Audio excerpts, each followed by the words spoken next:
Listen, I'm about to ruin chocolate for you. Not sorry. Because right now, sitting in your pantry, there's probably a chocolate bar that contains more lead than a 1970s paint chip. And I'm not being dramatic.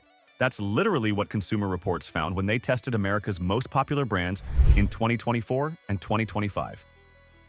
43% of the products they analyzed failed basic safety standards for neurotoxic heavy metals. But here's the part that'll really mess you up: the healthier dark chocolate you switch to, because some wellness influencer told you it's packed with antioxidants? Yeah, that's the most contaminated category. The higher the cocoa percentage, the more lead and cadmium you're eating.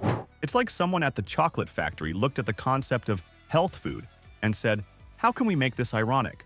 So buckle up, because today we're exposing 8 major chocolate brands using actual laboratory data, federal investigations, and supply chain documents that companies don't want you seeing. And by the end, you'll understand why the $167 billion chocolate industry in 2026 is basically built on toxic metals, child labor, and ingredients that barely qualify as chocolate. Yeah, it's that bad. Okay, first things first, let me hit you with some numbers that'll make you question every chocolate bar you've ever loved.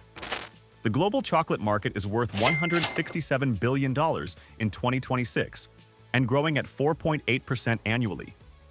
Americans alone consume 11 pounds of chocolate per person every year. We're basically swimming in it. But here's what nobody's telling you. The industry operates with shockingly little oversight. The FDA has 0 federal limits for lead or cadmium in chocolate. Read that again. None. Meanwhile, Europe has strict regulations that American brands don't have to follow. So companies are selling us products they legally couldn't sell in Germany or Switzerland without warning labels. And it gets weirder. In 2024, George Washington University published an 8-year study analyzing 72 dark chocolate products. They tested the same brands repeatedly from 2014 to 2022. You know what they found? The contamination levels haven't improved, not even a little. Companies have known about this for a decade and done essentially nothing. 43% exceeded safe lead limits. 35% exceeded safe cadmium limits. And here's the plot twist that broke my brain. Organic chocolate had higher levels of both metals than conventional products. Let me repeat that because it sounds fake. Organic, the stuff you pay extra for because it's supposedly cleaner and safer, tested worse for heavy metal contamination. Scientists think it's because organic processing methods are gentler and might not remove contaminants as effectively as industrial methods. So you're literally paying a premium to poison yourself more efficiently. You can't make this up. Now, before we get into the specific brands, we need to talk about why this is happening. And I promise, understanding the why will make you angrier than the what. About 70% of the world's cocoa comes from West Africa, primarily Ivory Coast and Ghana. These regions have soil naturally rich in cadmium, which cocoa plants absorb through their roots like a sponge. Once it's in the bean, it's there forever. You can't wash it out, you can't process it away. It's chemically bonded to the cocoa itself. Lead contamination is different. That happens during processing when cocoa beans dry outdoors on dusty ground, or when they touch old leaded equipment in factories, or when they're exposed to environmental pollutants during fermentation. It's completely preventable, but prevention costs money. And here's where it gets dark. Premium chocolate makers test every single batch for heavy metals and reject contaminated cocoa, even though it's expensive. Mass market brands? They buy the cheapest bulk cocoa available, run minimal testing, and accept whatever contamination comes with it because rejecting batches would hurt their profit margins. They've done the math. It's cheaper to sell contaminated chocolate and maybe deal with lawsuits later than to actually source clean cocoa up front. Oh, and about those child labor issues? Yeah, we're getting there. Strap in. The most recent Department of Labor study found that 1.5 million children work on cocoa farms in Ivory Coast and Ghana. Let me give you some context for that number. If you lined up all those kids, the line would stretch 284 miles, farther than the distance from Washington, D.C. to New York City. And we're not talking about kids helping out on the family farm for a couple hours after school. We're talking about children as young as 10, using machetes to clear land, carrying loads heavier than their own body weight, and applying toxic pesticides without any protective equipment. Some work 100 hours a week. Many are trafficked from neighboring countries with promises of wages they never receive. Here's the infuriating part. In 2001, 25 years ago, major chocolate companies signed something called the Harkin-Engel Protocol. They promised to eliminate child labor from their supply chains by 2005. Then they missed that deadline, so they promised 2008. Missed that too. Then 2020. Also missed. Now the goalpost is 2025. And spoiler alert, we're in 2026 and it's still happening. You know why? Because there's no enforcement, no penalties, no consequences. Just vague corporate sustainability reports full of buzzwords like commitment to transparency and ongoing efforts that mean absolutely nothing. Between 2014 and 2024, there were 612 human rights incidents in food supply chains, and 27% of them were specifically child labor in cocoa. These aren't obscure companies. These are the brands you see in every checkout aisle in America. All right, let's get specific. Here are the 8 brands you need to avoid, based on hard data, not vibes. Brand number 1. Hershey's America's Chocolate Sweetheart. The most iconic brand. Also one of the most contaminated. Consumer reports found Hershey's milk chocolate bars contain lead and cadmium at levels exceeding California Proposition 65 limits, the strictest in the US. And when California tried to require warning labels, Hershey's spent millions lobbying against it. They didn't fix the problem, they just fought the requirement to tell you about it. Let that sink in. Oh, and Hershey's barely qualifies as chocolate. Check the ingredient list. Sugar is first, milk is second, then vegetable oils. Cocoa is like 4th or 5th. You're basically eating a candy bar that happens to contain chocolate flavoring. And they source from the cheapest West African suppliers with documented child labor issues because, well, profit margins. Brand number 2. Nestlé. Nestlé makes Crunch Bars, Butterfinger, Baby Ruth, you know the lineup. They also have the absolute worst child labor record in the entire industry. There was a landmark lawsuit alleging Nestlé knowingly bought cocoa from farms using child slaves as young as 12. The Supreme Court dismissed it in 2021, but not because Nestlé proved they didn't do it, just on technical jurisdictional grounds. Nestlé's been promising to end child labor since 2001. It's now 2026.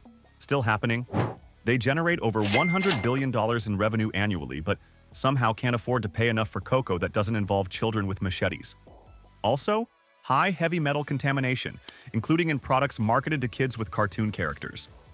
Because nothing says, we care about children like selling lead-contaminated candy to toddlers. Brand number 3. Mars. M&M's, Snickers.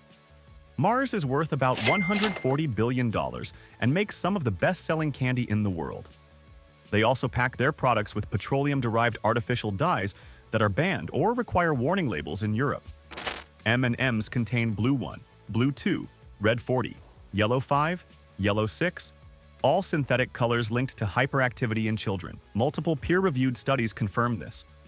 Europe requires warnings. America doesn't. The chocolate coating is mostly sugar and artificial flavoring with minimal actual cocoa. Snickers has partially hydrogenated oils, trans fats, in amounts still legal in the US, but banned in most developed countries. Plus palm oil driving orangutan extinction, plus heavy metals, plus supply chains linked to child labor. It's basically a chemistry experiment wrapped in colorful packaging. Brand number 4. Russell Stover. Those heart-shaped Valentine's boxes? Yeah, about that. Russell Stover uses vanillin, artificial vanilla synthesized from petroleum or wood pulp. You're literally eating petroleum derivatives marketed as premium chocolate. Their coatings use palm kernel oil instead of cocoa butter, which technically makes it compound chocolate, not real chocolate. The cream centers are corn syrup, sugar, and partially hydrogenated oils. Actual cream is minimal or non-existent. They use excessive preservatives, so boxes can sit in warehouses for 6 months to a year. And they have zero ethical sourcing commitments. They just buy the cheapest cocoa from anywhere and don't ask questions. Brand number 5. Palmer. You know those cheap Easter bunnies and Christmas Santas in drugstores? Not legally chocolate. Look at the label. It says chocolatey or chocolate flavored, not chocolate. That's because Palmer products contain zero cocoa butter. It's sugar and palm kernel oil with some cocoa powder added for color. The FDA won't let them call it chocolate because it literally isn't. It's chocolate-flavored vegetable oil shaped like a bunny. Kids are the main consumers, and parents think they're giving them a treat when they're actually feeding them artificially flavored solidified oil. Brand number 6. Whitman's Sampler. Been around since 1912. Quality has absolutely collapsed. Whitman samplers sit on shelves for 6 to 12 months before being purchased. The preservatives extend shelf life but can't prevent flavor degradation. By the time you eat one, it's been aging longer than some cheeses. The chocolate is compound chocolate made with vegetable oils. The cream centers are corn syrup and cheap artificial flavors. Everything is formulated to maximize shelf life and minimize cost. The fancy gold foil packaging is designed to distract you from the fact that you're buying ancient, low-quality product that's been gathering dust since last Valentine's Day. Brand number 7. Ghirardelli. This one hurts because Ghirardelli markets itself as premium American chocolate with San Francisco heritage and higher prices. But testing shows their heavy metal levels are comparable to cheap mass-market brands. You're paying premium prices for similar contamination. Their dark chocolate contains excessive added sugar, which means they're using lower-quality cocoa that needs sweetness to taste acceptable. They use too much soy lecithin, indicating they're cutting costs on cocoa butter. Ghirardelli is owned by Lindt, but the products sold in America are manufactured under US standards, not Swiss standards. So you're not getting European quality despite the premium branding. Brand number 8. Hershey's Special Dark. And here's the absolute worst offender, marketed as healthier because of higher cocoa content. Positioned as the smart choice for health-conscious consumers who want antioxidants and less sugar. Consumer Reports found Hershey's Special Dark has the highest heavy metal contamination of any major brand. A single ounce exceeds California Proposition 65 limits by massive margins. Regular consumption would result in heavy metal exposure well above what toxicologists consider safe. The irony is brutal. Higher cocoa means more cocoa solids, which is where heavy metals concentrate. The thing that makes it healthy makes it more dangerous. Children and pregnant women should absolutely avoid this. Lead exposure during development causes permanent, irreversible neurological damage. Hershey's has known about this for years and continues selling it without warnings. Look, I know this is heavy.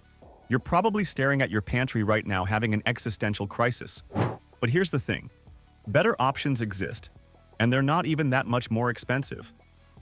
Brands like Tony's Chocolonely, Alter Eco, Equal Exchange, Divine Chocolate, and Endangered Species are committed to ethical sourcing, test for heavy metals, and actually taste better than mass-market garbage.